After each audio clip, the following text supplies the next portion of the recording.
रात के 2 बजे बज रहे थे। फोन की रिंग बजती है। 26 साल का आनंद नींद से जाग बड़ा खुश होकर फोन को रिसीव करता है।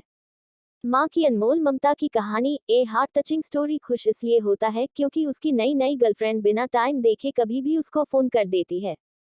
फोन की दूसरी तरफ से आवाज आती है, जन्मदिन मुबारक हो बेटा। आज मेरा बेटा पूरे 26 साल का हो गया है। मैं बहुत खुश हूँ। माँ की आवाज सुनते ही आनंद के चेहरे के एक्सप्रेशन बदल जाते हैं। वो गुस्से में बोलता है, माँ तुझे समझ नहीं आता क्या? इतनी सी बात के लिए मेरी नींद खराब कर दी।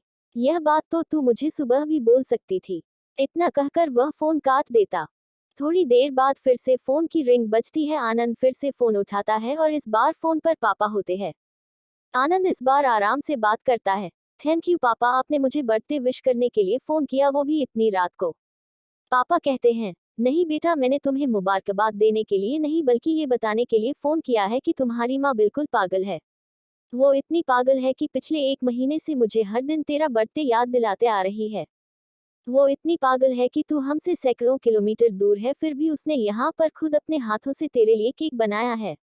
ऊपर से ये जिद कर बैठी है कि जब तक तुझे विश नहीं कर देती तब तक न खुद खाना खाएगी ना मुझे खाने देगी। आनंद सब ध्यान से सुन रहा था और उसे ये महसूस भी हो रहा था कि उसने अपनी माँ को फॉर ग्रांटेड ले लिया था। वो बोला, नहीं पापा, माँ बिल्कुल पागल नहीं है। पापा कहते हैं, नहीं बेटा, तू अपनी माँ के पागलपन को नहीं जानता, मैं जानता हूँ। वो तो 26 साल पहले ही पागल हो गई थी जब डॉक्टर ने उसे कहा था या तो हम बच्चे को बचा सकते हैं या आपको। उसने बिना एक सेकंड भी सोचे बच्चे को बचाने का फैसला ले लिया और मुझे भी कसम देकर उस फॉर्म पर साइन करने के लिए मना लिया था जिस पर लिखा था उसकी जिंदगी इस ऑपरेशन से खतरे में और अगर उसे कुछ होता है तो उसके जिम्मेदार डॉक्टर नहीं होंगे। अब तू ही बता, बिना तुझे देखे जो औरत तेरे लिए मरने को तैयार हो जाए उसे हम पागल नहीं कहेंगे तो क्या कहेंगे? इतना कहकर पापा ने भी फोन रख दिया।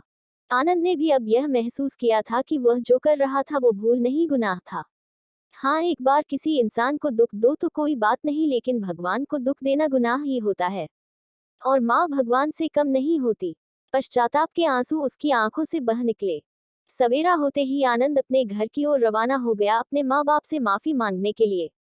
घर पहुंचते ही उसने पहले माँ से माफी मांगी जिसने उसे गले से लगा लिया। फिर वह अपने पापा से माफी मांगने लगा। पापा ने कहा, कोई बात नहीं बेटा, जा तू वापस चला जा।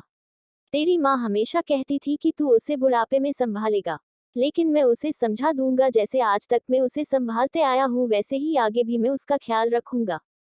उसे भी यह समझ लेना चाहिए जो बेटा उसके एक फोन करने से परेशान हो जाए वह उसे उम्र भर क्या संभालेगा। बाप की ऐसी कड़वी बातें सुन आनंद की आंखें बहने लगी। वो सर झुकाए अपने बाप के सामने चुपचाप खड़ा रहा। अपने बेटे को परेशान देख माँ आगे आती है और पापा को कहती है, जाने दीजिए, माफ कर दीजिए, हमारा ही बेटा है। माँ की ममता का मोल ना कोई लगा पाया था ना कोई लगा पाएगा। 9 महीने प्रसव की पीड़ा सहन करके हमें नई जिंदगी, नई दुनिया में लाने वाले माँ ही हमारी हर गलती को माफ कर सकती है।